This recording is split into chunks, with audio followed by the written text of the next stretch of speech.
Uniform civil code यानी समान नागरिक संहिता, इसे लेकर खूब चर्चाएं चल रही हैं। चर्चा इस बात को लेकर है कि क्यों ना यूनिफॉर्म सिविल कोड को पूरे देश में लागू किया जाए। दिल्ली हाई कोर्ट ने भी इस पर टिप्पणी की है कि अब देश में यूनिफॉर्म सिविल कोड की ज़रूरत है, क्योंकि देश उठ चुका है, धर्म, जात, कम्युनिटी से ऊपर उठ चुका है। हेलो फ्रेंड्स, मैं जानकी निषाद एडवोकेट एक बार फिर से आपके अपने YouTube channel law education GK में बहुत बहुत स्वागत करता हूं।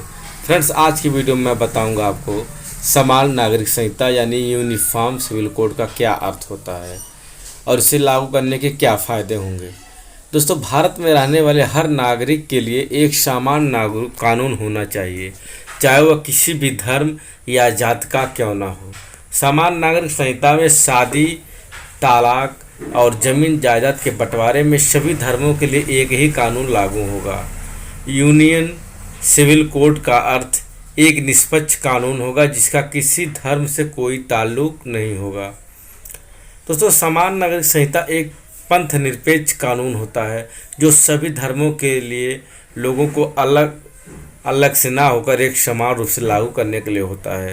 यूनिफॉर्म सिविल कोड लागू होने से हर मजहब के लिए एक जैसा कानून आ जाएगा, यानी मुस्लिमों को भी 3 शादी करने और पत्नी को महज 3 बार तलाक देने के रिश्ते से ख़त्म करने वाली परंपरा खत्म हो जाएगी। वैसे 3 तलाक खत्म हो चुका है इस देश में।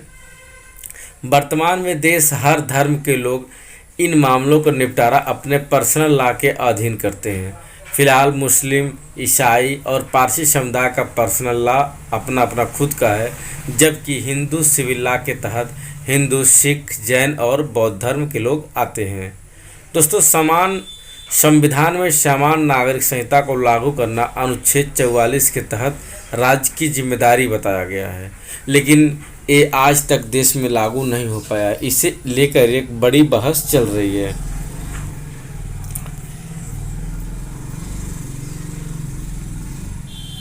दोस्तों, क्यों देश में इस कानून को लागू करने की आवश्यकता पड़ गई? आइए देखें। अलग अलग धर्मों के अलग अलग कानून से न्यायपालिका पर बोझ पड़ता है। समान नागरिक संहिता लागू होने से इस परेशानी से निजात मिल सकती है और अदालतों में लंबे वर्षों से लंबित पड़े मामलों के फैसले जल्द होंगे, जैसे शादी, तलाक, गोद लेना और जायदाद के बंटवारे में सबके लिए एक जैसा कानून होगा। इस समय इसमें अलग अलग कानून है, लेकिन जब समान नागरिक संहिता होगी तो सबके लिए एक जैसा कानून होगा, फिर चाहे किसी भी धर्म का क्यों ना हो। वर्तमान में हर धर्म के लोग इन मामलों का निपटारा अपने पर्सनल लॉ यानी निजी कानूनों के अंतर्गत करते हैं।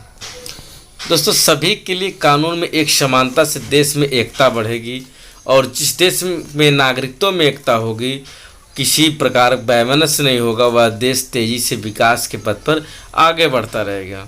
देश में हर भारतीय पर एक समान कानून लागू होने से देश की राजनीति पर भी असर पड़ेगा और राजनीतिक दल वोट बैंक वाली राजनीति नहीं कर पाएंगे और वोटों का ध्रुवीकरण नहीं होगा। और सबसे मोस्ट इम्पोर्टेंट होगा महिलाओं की स्थिति में सुधार। दोस्तों, समान नागरिक संहिता लागू होने से भारत की महिलाओं की स्थिति में सुधार आएगा। कुछ धर्मों के पर्सनल लॉ में महिलाओं के अधिकार सीमित होते हैं। इतना ही नहीं, महिलाओं को अपने पिता की संपत्ति पर अधिकार और गोद लेने जैसे मामले भी एक समान लागू होंगे। और सबसे बड़ी बात, इसका विरोध क्यों हो रहा है? लोग इसका विरोध क्यों कर रहे हैं? यूनिफॉर्म सिविल कोड का विरोध करने वालों का कहना है कि ये सभी धर्मों पर हिंदू कानून को लागू करने जैसा होता है। आइए हम बताएं कि यह किन किन देशों में यूनिफॉर्म सिविल कोड लागू हो गया है। एक तरफ जहां भारत में समान नागरिक संहिता को लेकर बड़ी बहस चल रही है, वहीं दूसरी ओर पाकिस्तान, बांग्लादेश, मलेशिया, तुर्की, इंडोनेशिया, सूडान, इजिप्ट जैसे कई देश इस कानून को अपने यहाँ लागू करा चुके हैं। तो फ्रेंड्स, आज की वीडियो में आपने जाना समान नागरिक संहिता क्या है। आज की वीडियो में बस इतना ही। मिलेंगे अगले टॉपिक के साथ, तब तक के लिए अपना और अपने परिवार का ध्यान रखें।